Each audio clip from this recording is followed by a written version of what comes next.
નમસ્તે બાળ મિત્રો, કેમ છો બધા? ફરી એકવાર તમારા બધાનું તમારી પોતાની આર્ય એકેડેમીમાં સ્વાગત છે. ઓનલાઈન ક્લાસીસમાં આપણે આજે જે ચેપ્ટર સમજવાના છીએ એ નવોદય અને સૈનિક સ્કૂલ અને સીઈટીની પરીક્ષામાં તમારે જે મહત્ત્વનું ચેપ્ટર ગણાય છે એ છે સરાસરી. તો સરાસરી ચેપ્ટર આજથી આપણે શરૂ કરીએ છીએ, બરાબર? તો સરાસરી ચેપ્ટર શરૂ કર્યા પહેલાં આપણે અમુક વસ્તુઓ ટિપ્સના સ્વરૂપમાં યાદ રાખવાની છે. આ જે ચેપ્ટર છે એ નવોદય સૈનિક સ્કૂલ સીઈટીની તૈયારી કરવાવાળા વિદ્યાર્થીઓને તો કામનું છે જ, પણ સાથે સાથે કોઈ ગ્રેજ્યુએશન પછી કોઈ સ્ટાફ સિલેક્શનની તૈયારી કરે છે, કોઈ એલઆરડીની તૈયારી કરે છે, કોઈ કોન્સ્ટેબલની તૈયારી કરે છે, પીએસઆઈની તૈયારી કરે છે, એવા પણ વિદ્યાર્થીઓ માટે થઈને આ વિડીયો ખૂબ જ ઉપયોગી થવાનું છે. નાનામાં નાના મુદ્દાઓ અને નાનામાં નાના પોઈન્ટ્સ મેં આવરી લીધા છે અને એકદમ સરળ અને સહજતાથી તમને આ ચેપ્ટર સમજાઈ જાય એવો મેં પ્રયત્ન કર્યો છે. છતાં તમારા જો એ પછી કોઈ ડાઉટ્સ હોય તો આપણે સોલ્યુશન પણ કરશું. તમે મને કોમેન્ટમાં લખીને મોકલજો તો એ ડાઉટ્સ પણ આપણે સોલ્વ કરશું. તો અહીંયાથી પહેલાં સરળ ભાષામાંથી આપણે સરાસરી ચેપ્ટર શરૂ કરીએ છીએ. ઓકે મિત્રો, તો સૌથી પહેલાં આપણે અમુક વસ્તુ યાદ રાખવાની છે આ ચેપ્ટરમાં, જે ઘણી બધી જગ્યાએ અલગ અલગ સ્વરૂપમાં તમને આ ચેપ્ટરમાં જોવા મળશે, જેથી જ્યારે પણ એવા પ્રકારનો દાખલો તમને સરાસરી કે સરેરાશમાંથી પૂછાય તો તમને કંઈ પ્રશ્ન નડે નહીં. તો કઈ કઈ વસ્તુ યાદ રાખવાની છે? સૌથી પહેલાં તો આપણે સરાસરીના કયા કયા નામ છે ને એ પહેલાં જોઈ લઈએ. સરાસરી કયા કયા નામથી ઓળખાય છે? તો સરાસરીનું બીજું નામ છે સરેરાશ. એનું હજી એક નામ છે મધ્યક. કોઈક જગ્યાએ આપણે એવરેજ, જે અંગ્રેજી શબ્દ છે, અંગ્રેજી શબ્દ AVERAGE એવરેજ શબ્દ ઉપયોગ કરે છે. અને ક્યારેક આપણે એવું શબ્દ ઉપયોગ કરીએ કે વચ્ચેની સંખ્યા, બરાબર? સરાસરી એટલે એવરેજ. આમ એવરેજ શબ્દ જનરલી આપણે ક્યાં મેચ જોતા હોઈએ તો આપણે ઘણીવાર આ એવરેજ શબ્દ સાંભળ્યો હોય કે ભાઈ અત્યારે કેટલાની એવરેજથી રમે છે, બરાબર? આપણે કોઈ પણ ક્રિકેટરની ટીમ હોય, ક્રિકેટની ટીમ, એમણે 6 ઓવરમાં દાખલા તરીકે કે 60 રન કર્યા હોય તો આપણે એવું કહીએ કે 10ની એવરેજ રમે છે. તો 10ની એવરેજ એનો મતલબ શું થયો કે 1 ઓવરમાં 10 રનની સરેરાશ આવી, બરાબર? એવી રીતના એના 60 રન પહોંચી ગયા છે. તો આ સરળ સમજૂતી સરાસરીની છે. પણ આમાં આપણે બેઝિકથી શરૂઆત કરી અને એડવાન્સ લેવલના સમ સુધી સમજશું, બરાબર? એક એક મુદ્દા વાઇઝ આપણે અભ્યાસ વાઇઝ જતા જશું અને એમાં તમારે સૌથી પહેલું આ એક નામ યાદ રાખવાના છે. આમાંથી કોઈ પણ નામનો ઉપયોગ કરી શકે એ લોકો સરાસરીની જગ્યાએ. તો તમને ખબર હોવી જોઈએ કે મારો અહીંયા સરાસરીનો આ દાખલો પૂછાયેલો છે. ઓકે, હવે અહીંયા એક સૂત્ર આપેલું છે સરાસરીનું, બરાબર? આપણને ખબર છે કે આપણે જે ટિપ્સ છે એ ગ્રીન કલરની પેનથી લખીએ છીએ. તો હું પણ અહીંયા હવે એક ગ્રીન પેનથી તમને લખું છું સૂત્ર, બરાબર? શેનું સૂત્ર છે? તો કે સરાસરીનું સૂત્ર મારે લખવું છે, બરાબર? ઓકે, તો સરાસરીનું સૂત્ર શું થશે? તો કે આપેલ સંખ્યાઓનો સરવાળો ના છેદમાં કુલ સંખ્યા, બરાબર? તમને જેટલી પણ સંખ્યાઓ આપેલી છે એ સંખ્યાઓનો કુલ સરવાળો તમારે કરવાનો છે અને એના છેદમાં તમારે કુલ સંખ્યા લેવાની છે. ઓકે, આને મિત્રો આપણે ઘણીવાર A + B + C + D + E આમ જેટલી સંખ્યા આપી હોય એનો સરવાળો આવું આપણે સમજીએ છીએ અને છેદમાં આપણે લઈએ છીએ n. n એટલે શું? તો કે કુલ સંખ્યાઓ, બરાબર? તો આવી રીતે પણ એનું સૂત્ર બનાવી શકો તમે અને આ એનું મુખ્ય સૂત્ર છે. આ સૂત્ર તમારે યાદ રાખવાનું છે, બરાબર? આ સૂત્રો ઉપર જ આખા ચેપ્ટરની રમત છે. સમજાય છે? ઓકે, હવે આ સૂત્ર આપણને મળી ગયું સરાસરીનું. તો આના ઉપરથી આપણું એક બીજું સૂત્ર પણ બની શકે મિત્રો. કયું બનશે? તો કે જો આપેલ સંખ્યાઓનો સરવાળો શોધવો હોય મારે તો એનું સૂત્ર હું બનાવી શકું. તો આપેલ સંખ્યાઓનો સરવાળો મારે શોધવો હોય તો મારે આ સૂત્ર આના ઉપરથી જ બની જાય. હવે આ કુલ સંખ્યા છે, આને મારે રાજા બનાવવાનો છે. આપણને બધાને ખબર છે કે રાજા બનાવવાનું કઈ રીતે. રાજાને પોતાના રૂમમાં એકલો રાખવાનો છે, તો એ કોને ધક્કો મારશે? એની સાથે જે છે એને ધક્કો મારશે. તો અહીંયા કુલ સંખ્યા છે ભાગાકારમાં છે, તો એ બીજા રૂમમાં જતું રહેશે. બરાબર, આવું આપણે સમજેલા છીએ. તો આ કુલ સંખ્યા છે અહીંયા સરાસરી પાસે જતું રહે. તો જો આ અહીંયા ભાગાકારમાં છે તો અહીંયા શું થઈ જાય? એ ગુણાકાર. Very good. બરાબર, તો એનું અહીંયા બીજું સૂત્ર આપણું બની જશે સરાસરી ગુણ્યા કુલ સંખ્યા. બરાબર, તો આ સૂત્ર તમારા માટે અતિ મહત્વનું છે. ધ્યાનમાં આવી ગયું? એવી જ રીતે જો તમારે કુલ સંખ્યા શોધવી હોય મિત્રો, તો એનું પણ સૂત્ર બની જાય.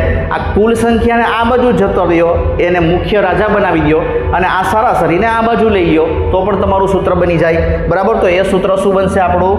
તો કે કુલ સંખ્યા બરાબર આપેલ સંખ્યાઓનો સરવાળો, આપેલ સંખ્યાઓનો સરવાળો ના છેદમાં શું બનશે? સરાસરી. તો આ તમારી મુખ્ય ટિપ્સ છે. આને તમારે એકદમ ધ્યાનમાં રાખી અને લખવાની છે, અને એ સૂત્રો તમારે યાદ રાખવાના છે. આટલું સૂત્ર તમને યાદ રહી જશે તો મોટાભાગે તમારું 80% કામ તમારે આ ચેપ્ટરમાં હળવું થઈ જશે. બરાબર, ઓકે મિત્રો. તો હવે આપણે આગળ દાખલાથી શરૂઆત કરીએ છીએ, અને અહીંયા પહેલો જ અને સરળ દાખલો આપેલો છે. બરાબર, અભ્યાસ 11.1 બરાબર માં પહેલું જ ઉદાહરણ આપેલું છે કે 10, 12, 14 અને 16 ની સરાસરી કેટલી છે. બરાબર, તો આની આપણે સરાસરી શોધવાની છે. સરાસરી જ્યારે પણ તમે શોધો તો સૌથી પહેલાં સૂત્ર મૂકીને જ તમારે સરાસરી શોધવાની છે. સૂત્ર વગર આપણે આગળ વધવાનું નથી. તો હું અહીંયા જવાબ લખું છું. બરાબર, સરાસરીનું સૂત્ર શું છે? ચાલો યાદ કરો બધા. Very good. હા, આપેલ